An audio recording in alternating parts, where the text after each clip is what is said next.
Hey, good morning to those of you out there on the West Coast. Good afternoon to those of you here on the East Coast with me. I had to look outside, see if it's a little cloudy today, but that's fine. It's still a nice day. The weather's nice. I want to thank you for showing up early and on time to our LinkedIn Lives. When you engage, by the way, it really helps LinkedIn push the word out to more people saying, hey, this GovCon activity is live. Come on in and join us. So I want to give you a quick tip for those of you showing up early and on time. And today's tip is about practicing one skill next week rather than everything. So when you get ready to start next week, consider taking one skill set that you're trying to improve and just practice that one thing throughout the entire week instead of trying to improve many skills. Sometimes we put too much pressure on ourselves to get better. An example of a skill you might get good at is spending 5, 10, 15 minutes just looking at LinkedIn at the agencies that you want to get into. So if you're trying to get into the Army, for example, spend 15 minutes going in and seeing what the Army is sharing. And, maybe your skill set, just the practicing is just looking, just finding that information, but you just spend 15 minutes a day. Say, I'm going to get good at finding posts. And then, you might expand that to saying, I'm going to get good at engaging. For example, when it makes sense, I'm going to give a thumbs up or a comment. But if you practice just one skill at a time, you'll find that you really get better pretty fast. And so that's my tip as a thank you for those of you showing up on time and early. I really appreciate that. Hello to everybody out there that I can see in the chat, Brenda, Trey, Gina, and a lot of others. I don't want to go through everybody's name, but just grabbing the first three. Thanks a lot for coming in. Thanks a lot for getting engaged in chat. That helps LinkedIn drive this out to more people. Okay, let me make sure I get my stuff set up and we drive right into today's topic. Today's training is a step-by-step process for winning as a government contractor, right? And one of the things to keep in mind as we go through today's training is I'm going to put together, push 8 hours or maybe even 40 hours worth of training into one 30-minute session. And so it gets to be a lot in there, but just go back and look at it. I'm going to give you very actionable tips, though, on how to drive forward to success, how to measure your success.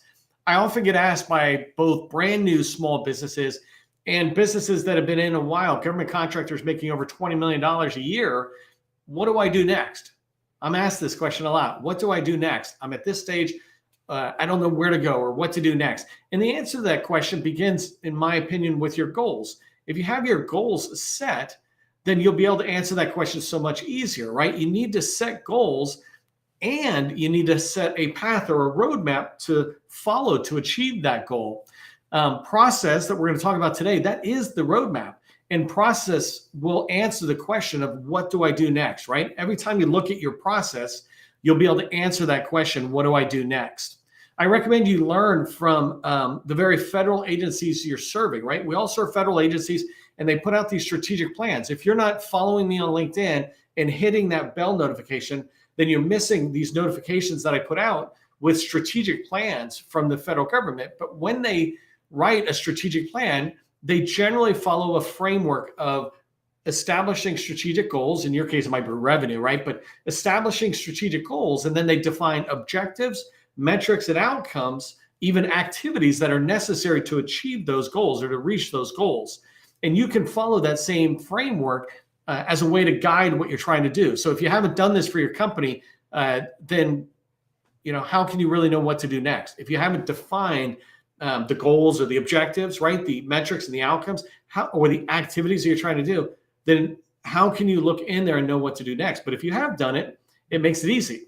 It doesn't have to be complicated, right? I'm not talking about creating some 20 or 80-page strategic plan. It's a pretty straightforward process for us small businesses to create this, but we need to think in that framework of objectives, metrics, outcomes, and activities. And in this training, I'm going to try to give you examples of how to create that roadmap following the process that I lay out for you. Process and numbers, having those in place, and that's what I'm going to cover today. Having those in place will really help you answer the question, what do I do next? Which is basically a step-by-step guide to success. So put OMO in the chat if you see the importance of setting objectives, metrics, and outcomes. If you don't know who I am, my name is Neil McDonnell. I want to welcome you to my federal sales training where I provide tips for success in the federal market. And I want you to succeed as you move forward. I want these tips to be easy for you to follow. I spent 20 years as a small business owner in the federal market. And since 2018, I've been teaching people like you that government contracting is not a secret. It's just a process. Before we get started, do me a favor, let buyers, let me, and let others in this community know who you are. Put your company name and your core competency. 2 or 3 words is more than enough to describe your competency and allow us to know what you do. It's funny, it just occurred to me by saying put OMO. Now I'm looking in the chat. It's like, oh my God. It's like not. Apparently I'm in a good mood today. Finally, I want to say thank you to the GovCon Chamber of Commerce sustaining members. We are not funded. We are not the federal government. We're not funded by them. We're not funded by larges. We're self-funded. We're funded by me and by you. Sustaining members are who make this training available and the handouts that we offer, including one that I'll mention a little later. So I just want to say thank you. We very much appreciate your support. Let's go ahead and dive now deeper into the process for success. Hang on, it'll be a good ride. Okay, so the first thing I want to talk about is the 7-step process. I'm going to show that again in a second. Many of you have seen this before, and you can never see it enough. It's a 7-step process for success, for government contracting success. But before I show it and I go in and I start talking about that as I'd like to, I just want to point out that when you have a proven process, it's repeatable, right? The process is repeatable. It's repeatable by you, that you can do the same thing over and over again because you're following a defined process. It's a documented process, and it's repeatable by your colleagues, the people within your company. So as you're doing sales, business development, capture, whatever it is, you're following a process, and that the very fact that you wrote it down and you have a process you're following makes your activities repeatable. When you do something repeatable like this, you're developing those skills and you're beginning to get into the habits that are necessary for success, and you start getting really good at it when it's repeatable. The second thing about having a proven process like the 7-step process that I'm going to show you is that it allows you to have predictable success. I used to talk about this before. You can have predictable revenue when you have a process that tells you how to get to that revenue. So process is vital for predictability within your company. It's also really helpful to be able to ask the question of, am I doing enough to win, right? Predictability is about, if I do enough of these things, then I'm going to get this result. And so you want to be able to look at a process and not only follow it, repeatability, but use it as predictability measurements, that metrics that says, am I doing enough to win? By the way, if this makes sense, as you're hearing me say that, put down repeatable into the chat or put predictable into the chat when it makes sense to you. The third thing, and last one I want to just mention, that the big value of following a process like the 7-step process is that it makes it relatable. When you talk to teaming partners, other people who are in your world, and you explain, hey, this is the process I follow, whether it's for business development, the overall sales activity of getting to know an agency and learning about opportunities, or it's capture, really going deep into one opportunity and trying to win that. Either way, it's relatable to your teaming partners. You can say, hey, this is the process I follow. Maybe you can help out in certain parts. I use this with my government customers, or not with government customers, but when I talk about working with the government, is if you understand their process, where they are on their journey and how you can help on that journey. Well, it's the same thing for you. If you have a proven process that your company follows now, then when you talk with teammates, you can say, hey, this is where we're at on our process. And many of them will say, well, shoot, I'm just going to get on your process and go along with you because we're teaming. And I like the fact that you have that process. So it's relatable as well. Let me go ahead and share my screen really quick. I want to share the 7-step process and just walk it through again really quick on that activity. So repeatable is what you see written, right? Success, when you want to aim for sales, it begins with research, understanding your agency, learning about them, learning about how they're doing business, learning about their organization, how it's structured, learning about their priorities, challenges, goals, etc. So you're doing research. And then targeting is about finding the right people. You're reaching out and you're building a list. This is just about building a list of 100 or 200 people that you can call. You don't want to be calling people like one-offs. You want to build a list of a bunch of people. So then when you move into outreach, you go heads down on making phone calls, having introduction meetings. You keep building that skill. Like I said early on, today's tip, you want to practice one skill over and over again. Don't mix these process steps in a single day. Work on one in any given day and you get good at it. So outreach is when you're really starting that process of getting into agencies and teammates and building those strategic relationships, right? Not just loose relationships, but strategic relationships are one where you care about my success and I care about yours. I'll give you a great example of a strategic relationship I heard about yesterday from one of my customers. She's up and coming and plans on getting her 8A next year. She's doing well. She just wants to wait one more year so that she's got good momentum in the agencies of choice before she gets her 8A.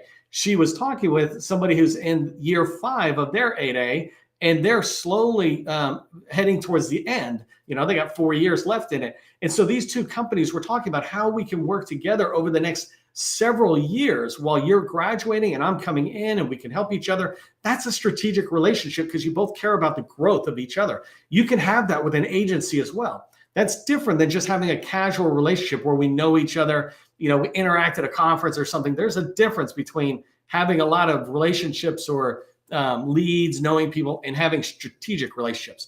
Anyway, so when you follow up this process, by having the strategic relationships, you're going to learn about opportunities, right? And we say they need to be slam dunk opportunities. I'm going to talk towards the end of this training today about what actual numbers you should have. But by having this in place, you begin to know what I'm trying to build. So I'm trying to build a pipeline of slam dunk opportunities. Slam dunk opportunities, if you haven't heard me say this before, are opportunities that you feel like somebody lowered the net down to about this high and they gave a basketball and said, put it in. You're slam dunking, right? It's that easy. It was written for your company. So an example, my last company, we're a SharePoint-based company. If somebody had an opportunity that was SharePoint migration, no one, not even Microsoft, who owns SharePoint, had more past performance than we did on SharePoint migrations. That's a slam dunk opportunity. Compared to if somebody said, hey, Neil, can you do Oracle? I could, but I don't know anything about it. That's way far away from slam dunk, right? And so you want to know your slam dunk opportunities. Through strategic relationships, you can identify more of them if you have a focused offer that makes it clear to you what a slam dunk opportunity is. All right, and then when you have slam dunk opportunities, then you're able to write winning proposals, because winning proposals written against slam dunk opportunities means you've written before to these opportunities. You have subject matter experts within your company. You've got past performances. This is the way to write winning proposals, is not to get really creative in your proposals, but to write proposals that actually you've done the work for, that you know how, that you have the skills and the team to do the work. And so by having slam dunk opportunities and making sure you only have slam dunk opportunities in there, it makes it really easy to start writing winning proposals. There's a whole level of capture that's not part of today that is necessary to also write winning proposals, but it begins with having a slam dunk opportunity that you're going to write to. And those obviously will lead to sales. And so that's the 7-step process in there.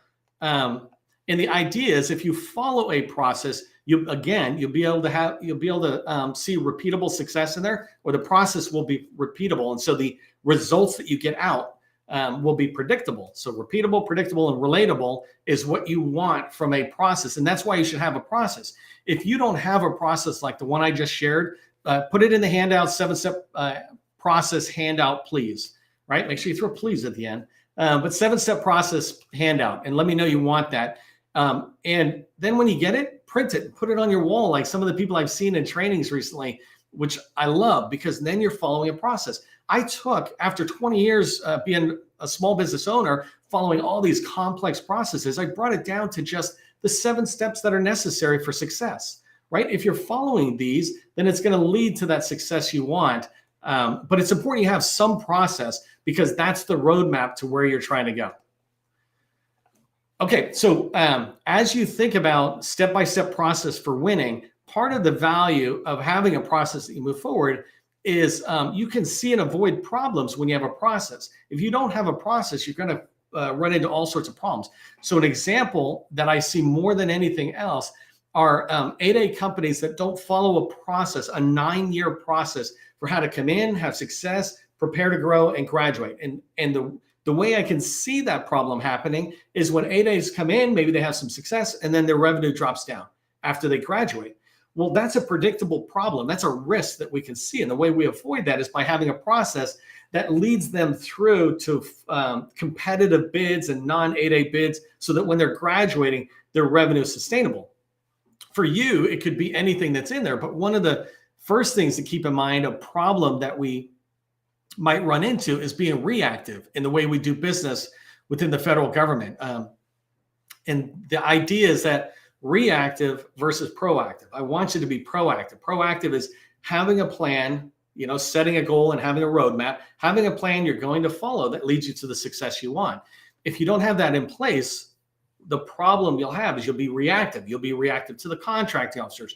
You'll be reactive to whatever PTAC advice that's out there. You'll be reactive to colleagues who are in your company who are giving you what they think is good advice. You'll be reactive to people who just want to put you on a contract, but it's not your core competency. So now you got a contract that's outside of your slam dunk opportunities. There's all this thing that happen when you're reactive. And what you're doing is you're letting whatever pops up kind of drive your plan as if it's a plan instead of having a clear plan that you follow. We also call this sometimes squirrel, shiny object syndrome, this idea that you see something and you feel like it'd be good if I go that way. You want to avoid being in a position where you see a squirrel and you chase it, right? Or you see a shiny object and you move to it. Instead, when you have a process in place, you will sit there and say, that is where I want to go. This is how I'll get there, right? The last problem I want to mention that comes from not having a process, and it's a problem that you can see and avoid when you do have a process in place, is this inconsistent revenue that might happen. So for some of us, we're just not making revenue. That's one problem. But another is inconsistent revenue, where you have these heroics. And I can see this in USA Spending. Before I ever work with a company in my BD Accelerator workshop, I go into USA Spending and I look and I say, what's your money been like? And what I'm really looking for is some consistency. It doesn't even have to be a lot of growth, but just kind of consistency. The inconsistent revenue, the heroics revenue, you'll see these spikes. And inside of USA Spending, you can look at like the awards and when they were won. And what I'm looking for is consistent winning. One award every year, one award, then two awards every year, one award, two awards, three awards, four awards, some consistent growth. Not even about dollars yet, right? But just about winning.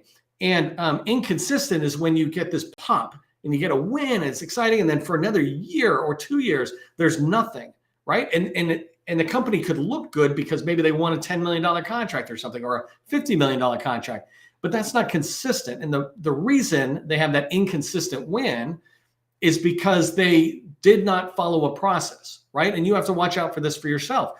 If you don't follow a process, then you'll have wins that will deceive you in thinking that you're building a company that has a good foundation for predictable and repeatable wins going forward, but you really don't. If you actually looked at those inconsistent revenue pops or inconsistent wins, you might see that they came from just one-offs, not even really a lot of our effort. Sometimes it's a relationship. I got a huge contract that came from this person liking me, and they went over here. Well, that isn't a whole lot of sales. Yes, we proved ourselves. Yes, they like us. But that's not the same as going into an agency and trying to drive opportunities to us, going after a certain amount of opportunities, which I'm about to talk about, like the numbers game, right? But when you follow a numbers game, then you have consistent revenue. When you follow a process, you can avoid problems like having inconsistent revenue or having your team, especially going after squirrels or shiny objects instead of going after a particular agency for a particular set of slam dunk opportunities. So hopefully that made sense. All of it basically is coming down to don't be reactive. When you have a process, you can be proactive following that process. So put proactive in the chat and let me track it on that. Appreciate the guys. I see the chats. I don't see them a lot, but I see it. And I'm like, hey, appreciate that. I appreciate the feedback in there because it's really helpful. And keep in mind, by the way, that's your community. If you're open to connections on LinkedIn, let people know in the chat. You can connect offline. Always be nice and professional, but we're all in the government contracting space. Let's connect with each other. Okay, so the last tip I just want to give you related to today's training, is to hydrate. So hold on one second.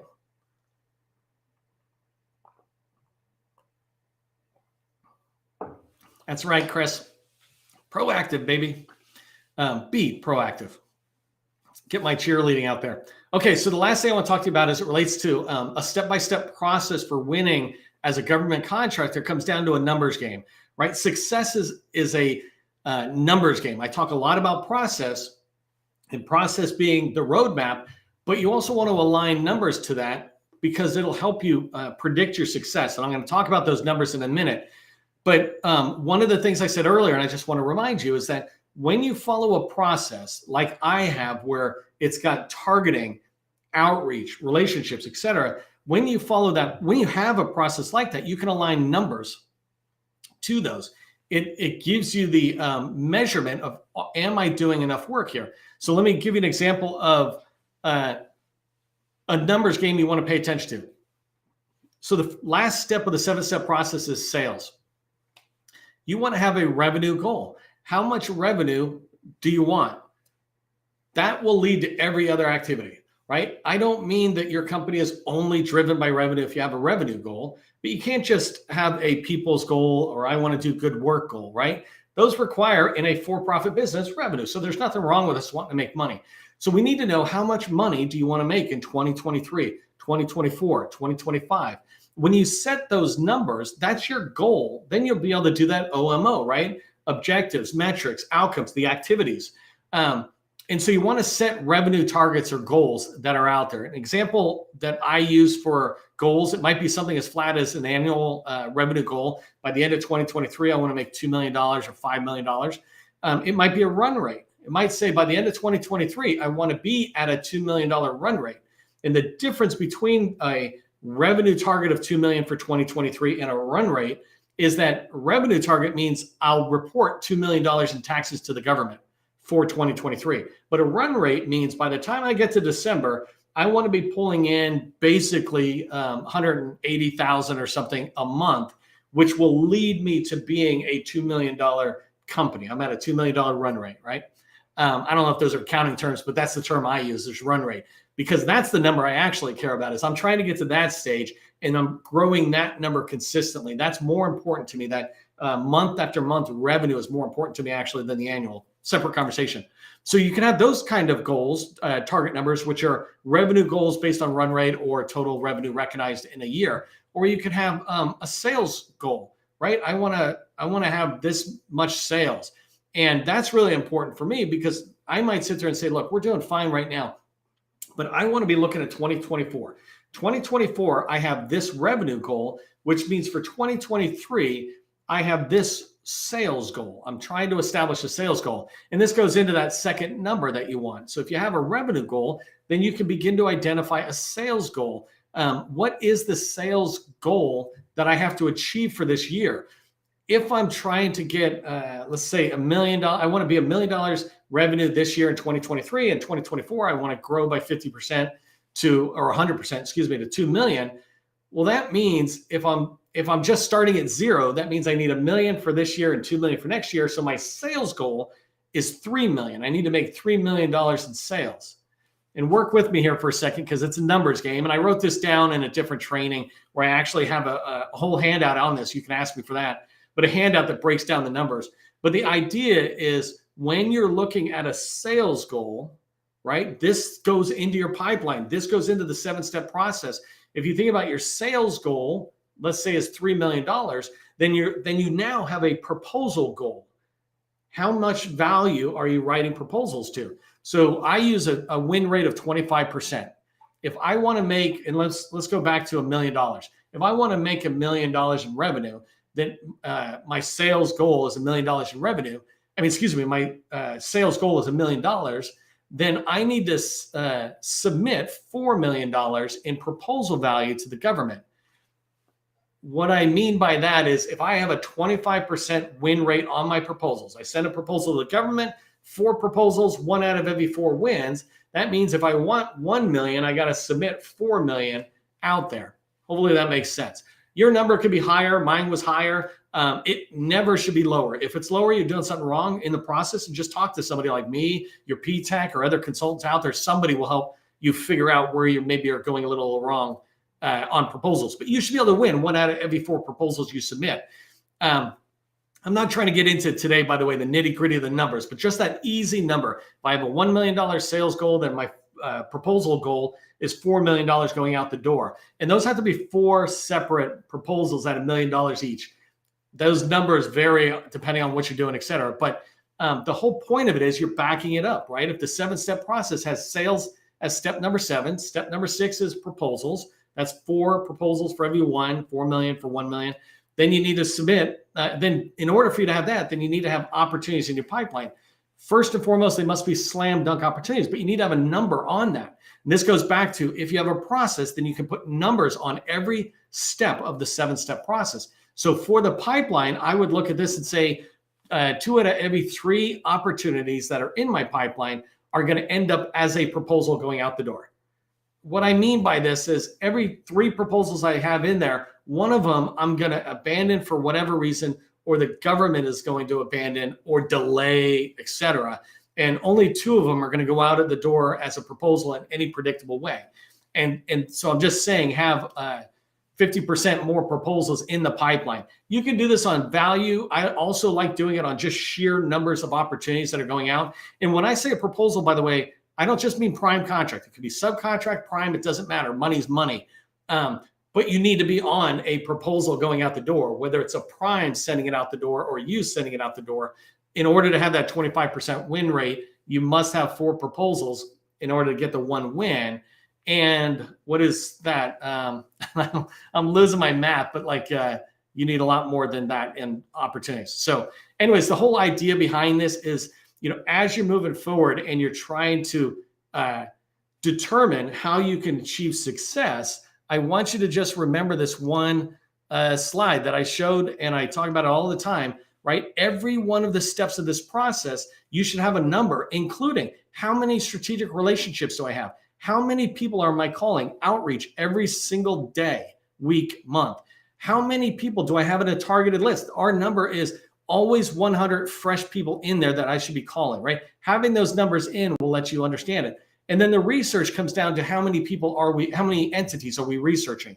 Whether it's a teaming partner like Booz Allen or whether it's an agency like the Army, each one of these steps will have a number.